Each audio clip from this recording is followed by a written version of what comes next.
Olá, eu sou o professor Pinho, do Departamento de Matemática da Universidade Federal de Santa Catarina e tutor do Programa de Educação Tutorial, o PET, do curso de Matemática desta universidade. Este vídeo é uma produção do PET Matemática. Nós vamos apresentar em cada vídeo um problema de geometria criado por nós ou não, que pode ser do tipo olímpico, com resolução preferencialmente via geometria sintética, ou seja, não analítica. Mas não vamos apresentar somente o problema e sua resolução. Discutiremos aqui os resultados necessários de geometria para se chegar à resolução do problema, bem como as ideias que levaram a essa resolução. Além disso, se for um problema de nossa criação, então apresentaremos as ideias que levaram a essa criação. O texto deste vídeo é completamente autoexplicativo. Assim você poderá parar a exibição a qualquer momento para ler os detalhes da resolução. Vamos então à nossa apresentação.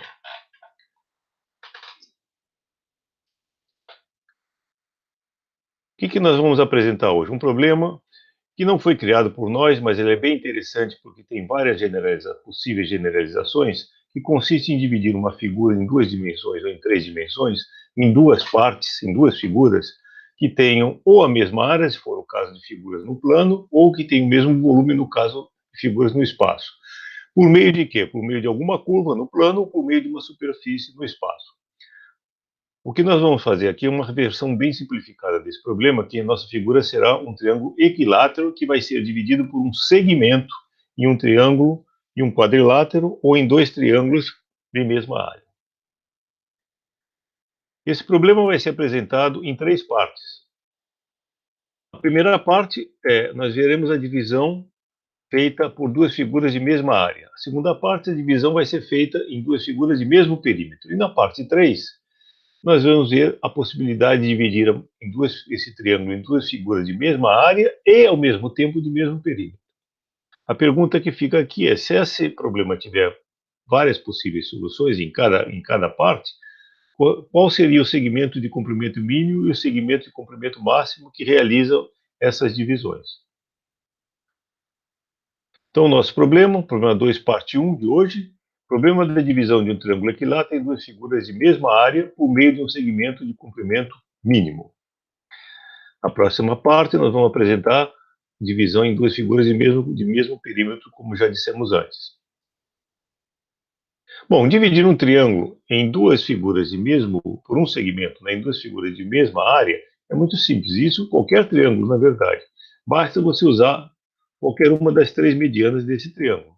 Aqui na figura, nesse quadrinho, vocês estão vendo o triângulo ABC equilátero, M é o ponto médio de BC, a M é mediana, portanto, relativamente a BC, e ela está dividindo o triângulo ABC em dois triângulos, nesse caso até triângulos retângulos de mesma área. Ok? Muito bem. Agora a pergunta é, será que existem outros triângulos, outros segmentos que vão dividir esse triângulo ABC em duas figuras de mesma área? Essa é a pergunta-chave aqui. Bom, intuitivamente, nós vamos poder perceber que isso pode acontecer usando o auxílio da ferramenta do GeoGebra. Então, aqui nós representamos nessa figura o triângulo equilátero, está bem ampliado, e nós estamos mostrando aqui, olha, o segmento MN dividindo o triângulo ABC em duas figuras, um triângulo MNC e um quadrilátero ABNM. Tá? Reparem que o que está representado aqui como Q2 é a área do triângulo MNC. O que está representado aqui como Q3 é a área do quadrilátero ABNM. Vocês reparem que se a gente... o ângulo beta é o ângulo de inclinação de MN em relação ao lado AB. Se eu movimentar o ponto M ao longo de AC, vocês reparem que, intuitivamente, a área do triângulo MNC vai aumentar e a área do quadrilátero ABNM vai diminuir, obviamente. Tá? Vocês veem aqui embaixo que eu anotei a diferença entre as duas áreas. Nesse caso é negativo, porque a área de cima do triângulo MNC é menor que a área de baixo. Mas a gente consegue movimentar isso até conseguir aquela diferença igual a zero. Nesse caso em que a inclinação é menor do que 30 graus. Aproximadamente, né? Aqui. Isso nunca é possível fazer perfeitamente movimentando aqui. Por outro lado, vocês reparem que se eu botar um ângulo de inclinação igual a 30 graus, o que vai acontecer ali? Se o ângulo de inclinação for 30 graus, essa divisão vai acontecer exatamente quando M for um ponto A. Vejam lá que a gente conseguiu zero ali. Tá? E o que acontece se esse ângulo for maior do que 30 graus? Então você não consegue zerar a diferença enquanto o M estiver no lado AC. Você consegue perceber isso. Veja bem, quando o M está aqui. Você precisa então que você percorra agora M no lado AB para conseguir zerar essa diferença. Certo? Então essa análise feita no GeoGebra, ela é muito esclarecedora para a gente e dá uma boa ideia do que a gente precisa fazer. Bom, aquela variação entre as duas áreas é uma variação contínua. Tá? Isso está descrito no texto. E aí, a respeito desse termo continuidade, rigorosamente falando, a gente tem que fazer um tratamento via função. Tá? Então, eu não vou me deter muito nessa parte aqui. Eu apresento uma função aqui em que x é a distância do ponto M ou ao vértice C, enquanto o M estiver no lado AC, ou ao vértice B, enquanto o M estiver no lado MB. No lado AB, desculpe. Então, L é o comprimento do lado do triângulo ABC, e vocês têm uma função que, a partir daqui, é possível, fazendo algumas contas, determinar, né, que essa, se vocês fizerem as contas, que essa função vai se anular quando beta for zero, no caso em que Mn é paralelo, portanto, é o caso em que Mn é paralelo ao lado AB. Tá? Mas vamos ver como é que a gente faz isso, não analiticamente, como poderia ser feito ali, né? Então, para a nossa abordagem via geometria sintética, né, que não é sintética, quer dizer, não analítica, e observando essas simetrias do triângulo, nós vamos resolver o problema em duas etapas e vamos considerar sempre M no lado AC e o N no lado BC. Tá? E aí, o que nós precisamos fazer para resolver esse problema? Quais são as condições necessárias e suficientes para que o segmento MN divida o triângulo ABC em duas figuras, um triângulo MNC e um quadrilátero ABNM, de modo que essas duas figuras tenham a mesma área? E também temos que verificar se esse problema, nessa forma, tem mais de uma solução. A segunda etapa seria, caso existam vários segmentos MN realizando essa divisão, queremos determinar qual é aquele que tem o menor comprimento. E também o maior comprimento, é claro. Vamos ver as duas etapas, então. A primeira etapa é determinar, então, as condições necessárias e suficientes para que aquelas duas áreas, do triângulo MNC e do quadrilátero ABNM, sejam iguais. Bom, o que é determinar essa igualdade? Isso é equivalente a determinar que a área do triângulo MNC seja igual a metade da área do triângulo ABC, certo? Há três maneiras de se calcular a área tradicionalmente de um triângulo. Quais são essas? A primeira é aquela tradicional fórmula base vezes altura sobre 2. A segunda pela fórmula de Heron, em que você calcular em função apenas dos lados e do semiperímetro, portanto, dos lados. E a terceira, em função de dois lados e o seno do ângulo formado por esses dois lados. Essa expressão, produto do comprimento de dois lados vezes o seno formado pelos dois lados, dividido por 2. Bom, no nosso caso, como os triângulos que são de interesse aqui, MNC e ABC, compartilham o mesmo vértice, o mesmo ângulo C, igual a 60 graus, nós vamos trabalhar com essa terceira expressão. Então, vamos fazer as contas aqui, alguns cálculos, para verificar o que acontece. Bom, nós vamos denotar as áreas ali dos triângulos daquela maneira que eu estou explicitando ali em cima, né? Vamos chamar de P a distância do ponto M ao vértice C e de Q a distância do ponto N ao vértice C. L é o lado do triângulo equilátero. Então, o que nós queremos é que a área do triângulo MNC seja metade da área do triângulo ABC. Isso é equivalente a dizer que PQ vezes 160 sobre 2 seja metade de L vezes L 160 sobre 2. Nós não vamos precisar usar o seno, porque nós vamos cancelar. O que vamos obter é que o produto PQ é L ao quadrado sobre 2, que é uma constante.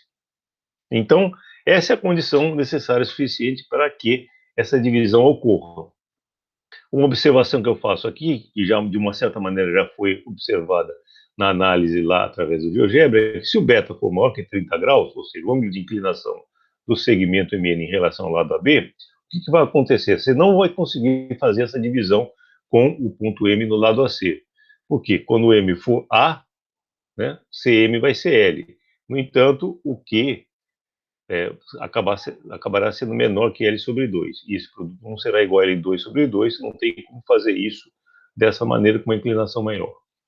Bom, o que é importante aqui é que quando nós falamos de um produto constante, de dois fatores, que podem representar dois segmentos, a gente pensa imediatamente em quem? Vamos pensar em potência de ponto, do ponto de vista geométrico.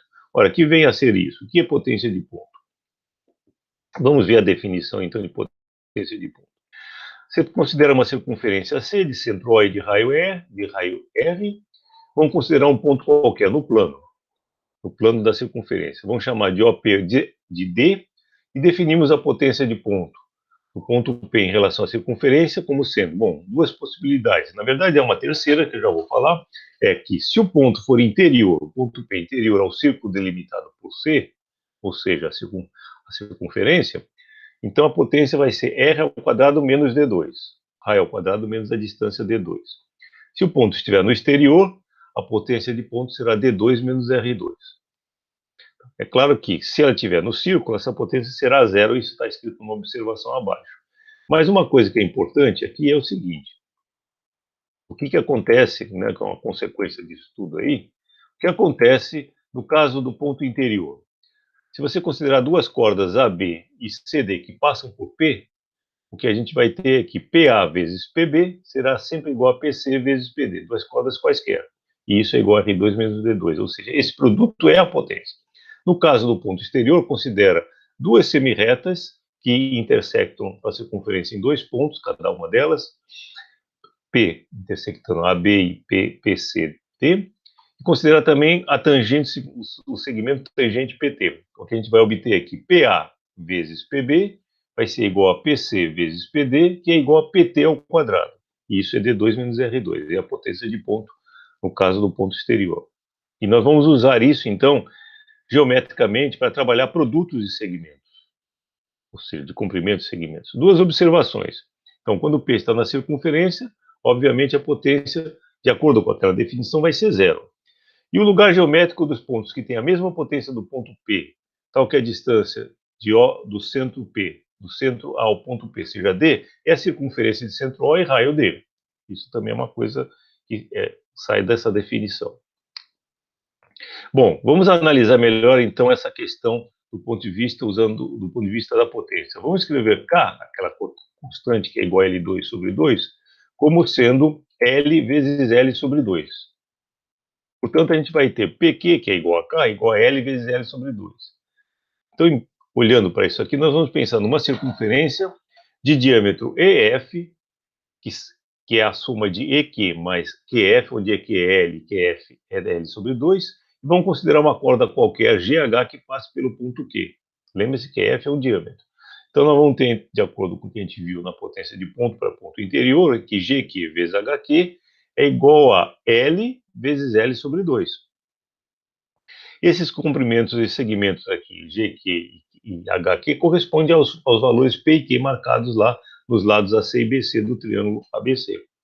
Então, nós estamos vendo que há uma infinidade de possibilidades para os valores P e Q, de maneira que aquele produto seja constante igual a L2 sobre 2, que vão definir, então, os segmentos MN. Então, vamos analisar agora a segunda etapa para determinar o segmento de comprimento mínimo em que isso vai acontecer. Vamos calcular, então, esse comprimento desse segmento usando o teorema dos cossenos, o que é chamado lei dos cossenos, mas eu prefiro usar o termo teorema dos cossenos, que lei não é um termo muito matemático.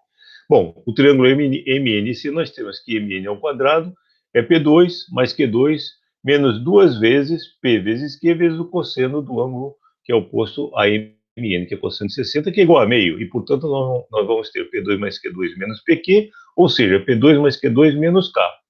Dessa expressão, a gente nota que MN, comprimento MN, será mínimo quando, sendo K constante, então, quando P2 mais Q2, essa soma for mínima. Por outro lado, P2 mais Q2 é P mais Q elevado ao quadrado menos 2PQ, ou seja, P mais Q ao quadrado menos 2K. Portanto, P ao quadrado mais Q ao quadrado é uma soma que será mínima quando a soma P mais Q for mínima. Então, tudo que a gente precisa para minimizar isso é que essa soma seja mínima. Mas quando é que essa soma vai ser mínima? Então, voltemos àquela figura da potência de ponto e a gente vai tirar uma conclusão bem rapidinho ali. Veja bem. Aqui nessa figura nós temos aqui a circunferência de diâmetro EF, que nós já falamos antes, onde aqui é L e QF é L sobre 2. Temos uma corda qualquer GH passando por Q e temos uma corda especial, particular, que é a corda XY, que é perpendicular ao diâmetro EF. Observem que qual dessas duas cordas é maior? GH é uma corda qualquer diferente de XY. Ora, quando eu tirar perpendicular pelo centro da circunferência, a corda GH, eu obtenho esse ponto J, e a perpendicular pelo centro O da circunferência, a corda XY, é o próprio ponto Q, porque a perpendicular já é ângulo reto aqui, certo? Nós tínhamos feito um ângulo reto quando traçamos a corda XY. E observe que OJ, que é a distância do centro O à corda GH, vai ser sempre menor que OQ, que é a distância do centro à corda XY. Ora, quanto menor a distância de uma corda ao centro de uma circunferência, maior o comprimento dessa corda. Portanto, a corda mínima vai ser a corda XY. Essa é a corda XY. E observe que XQ é igual a YQ. Então, o que a gente conclui daqui, né? A gente conclui daqui que estamos escrevendo aqui como XY, XQ igual a YQ, a corda, o segmento mínimo que vai dividir o triângulo ABC em duas figuras será aquele em que P for igual a Q, que corresponderia ao XQ e YQ. E aí nós podemos calcular esses valores, PQ igual a L2 sobre 2, P igual a Q nós temos P2 igual a L2 sobre 2, ou seja, P igual a L raiz de 2 sobre 2. Segue que o MN também é igual a L raiz de 2 sobre 2, porque isso aqui é um triângulo equilátero. Reparem que há três soluções possíveis. Aquela que divide o triângulo num segmento MN que é paralelo ao lado AB, uma correspondente a um segmento paralelo ao lado BC e outra correspondente paralelo ao lado AC, mas sempre de mesmo valor. Muito bem, vamos fazer umas observações aqui, que é o seguinte, essa elegante demonstração, como escrevo ali, ela evita aqueles cálculos que podem ser extensos na geometria analítica, com o uso de funções e do cálculo. Nesse caso não é tão extenso, não é tão difícil de fazer e nem seria necessário usar o cálculo diferencial. Né? Mas, de qualquer maneira, ela é puramente geométrica e é muito bonita. Né? A resolução desse problema é mais ou menos equivalente, né? Você pode enunciar um problema que é equivalente a esse problema, que é o seguinte, achar dentre todos os retângulos de mesma área, ou seja, aqueles que têm o produto dos lados constante, aquele que tem o perímetro mínimo, ou seja, a soma mínima dos lados. O que nós fizemos foi isso, né? Achar entre todos os segmentos do mesmo produto qual é aquele de comprimento, né? O mesmo produto, aquele que tem a soma mínima. Então, é um problema interessante de minimização. O segmento, e isso é uma observação 3 importante, é que o segmento MN pode não ser a curva de menor comprimento que vai dividir o triângulo ABC em duas figuras de mesma área. De fato, o arco de circunferência de centro C e raio dado por esse valor aqui, divide o triângulo ABC em duas figuras de mesma área, uma vai ser um setor circular, a outra vai ser o comprimento disso, e ele tem um comprimento menor do que o comprimento de MN. Tá? Aqui abaixo nós fazemos as contas para mostrar isso, eu não vou me deter muito nisso também, mas vocês podem ver com calma depois parando a exibição. A conta está feita aqui, você calcula a área do setor, e você quer que a área do setor seja metade da área do triângulo equilátero. Com isso você consegue obter que o raio é aquele raio que foi exibido antes lá. Tá? Depois, a partir disso, você pode calcular o comprimento do arco IT, que dá esse valor. E aí a pergunta é, será que esse comprimento do arco é menor que L raiz de 2 sobre 2, que é o comprimento de MN? Bom, é só observar essas relações aqui em dois sentidos, né? Isso vai acontecer se somente se isso acontece, se somente se π for menor que 2 raiz de 3, e que é aproximadamente 3,46. Então é verdade que isso acontece, tá? Por causa dessa dupla direção aqui dessas relações. Então, de fato, ele é menor. Mas aí uma coisa que ainda se pode perguntar, mas será que é a curva de menor comprimento que divide o triângulo ABC em duas figuras? Poderia haver uma outra curva qualquer? Bom, dentre as infinidades de curvas que partem de um ponto no lado AC e chegam no outro ponto no lado BC, vamos considerar como curvas contínuas, bom, isso a gente não pode resolver mais e você precisa de uma ferramenta um pouco mais sofisticada, que é essa ferramenta do cálculo variacional, para resolver isso. Bom, o problema apresentado aqui, ele tem uma seguinte aplicação, resolvi chamar, que é mais ou menos óbvia, né? Que é dividir um terreno triangular, em forma de um triângulo equilátero, em duas figuras, em dois terrenos, de mesma área, usando uma cerca retilínea, gastando o mínimo de material de cerca possível. Justamente, por isso que ela vai ser retilínea, você quer gastar o mínimo de material possível.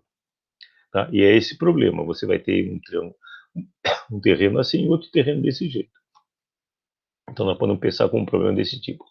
Bom, o mesmo raciocínio que foi aplicado na segunda etapa para provar que o segmento de comprimento mínimo era aquele lá, você pode usar para calcular também para provar que o segmento de comprimento máximo, que vai dividir o triângulo ABC em duas figuras de mesma área, vai ser a mediana do triângulo.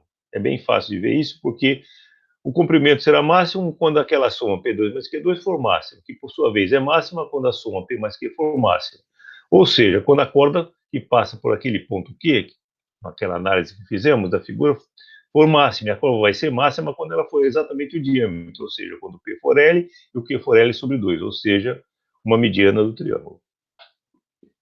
Resumindo, o que nós fizemos, então, nesse estudo, nesse problema? O que nós tivemos que fazer?